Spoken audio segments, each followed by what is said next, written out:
கடந்த வருடம் fort India நிறுவனம் இந்தியா ஆபரேஷன்ஸை க்ளோஸ் பண்ண போறதா அறிவிச்ச உடனே இந்தியன் ஆட்டோமொபைல் இண்டஸ்ட்ரியே ஒரு மிகப்பெரிய ஷாக்குக்கு உள்ளானது. மேலும் contract workers, Ford employees, dealer network அப்படின்னு கிட்டத்தட்ட 40,000 குடும்பங்கள் பாதிப்புக்கு உள்ளாயிருந்தாங்க. அவங்களுக்கெல்லாம் ரிலீஃப் தர்ற வகையில இப்போ ஒரு செய்தி வந்திருக்கு. அதுதான் டாடா மோட்டார்ஸ் ஃபோர்ட் நிறுவனத்தோட சானந்த் ஃபேக்டரியை அக்வயர் பண்ண போற செய்தி. அதை பத்தின கம்ப்ளீட் இன்ஃபர்மேஷனை தான் இந்த வீடியோல பார்க்க போறோம். நீங்க பார்த்துட்டு இருக்கிறது car info Tamil.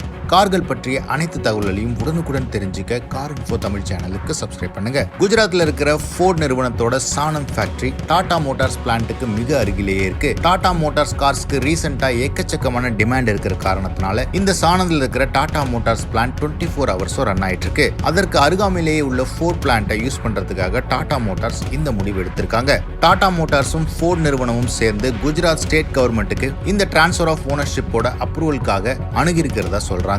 Final decision இன்னும் ஒரு வாரத்துல தெரியும் அப்படின்னு சொல்றாங்க. இதன் மூலமா ஆயிரக்கணக்கான தொழிலாளர்களோட வேலை தக்க வைக்கப்படும். மேலும் டாடா மோட்டார்ஸ் ரீசெண்டா அடுத்த 5 ஆண்டுகள்ல 15,000 கோடி இன்வெஸ்ட் பண்ணி கிட்டத்தட்ட 10க்கும் மேற்பட்ட எலக்ட்ரிக் கார்ஸ் லான்ச் பண்ண போறதா சொல்லியிருக்காங்க. அதுக்கும் இந்த பிளான்ட்டை யூஸ் பண்ண போறதா தெரியுது. இதற்கு முன்னாடி சென்னை மறைமலை நகர்ல இருக்கிற ஃபேக்டரியை வாங்க போறதாவும் ஒரு தகவல் வந்துச்சு. ஆனா இப்போ சானந்த்ல உள்ள ஃபேக்டரி தான் டாடா வாங்க போறது கிட்டத்தட்ட உறுதியாயிருக்கு. எது எப்படி இருந்தாலும் ஆயிரக்கணக்கான மக்களோட வாழ்வாதாரம் இதன் மூலமா பாதுகாக்கப்படுறது ரொம்பவே நல்ல செய்தி. மேலும் டாடா மோட்டார்ஸ் ஃபோர்ட் நிறுவனத்தோட ரிவெஞ்ச் எடுத்த ஸ்டோரி உங்க எல்லாருக்குமே தெரிஞ்சிருக்கும் அப்படின்னு நினைக்கிறோம். டாடா மோட்டார்ஸோட இந்த ஃபோர்ட் அக்விசிஷனை பத்தி நீங்க என்ன நினைக்கிறீங்கன்னு கமெண்ட் செக்ஷன்ல போடுங்க.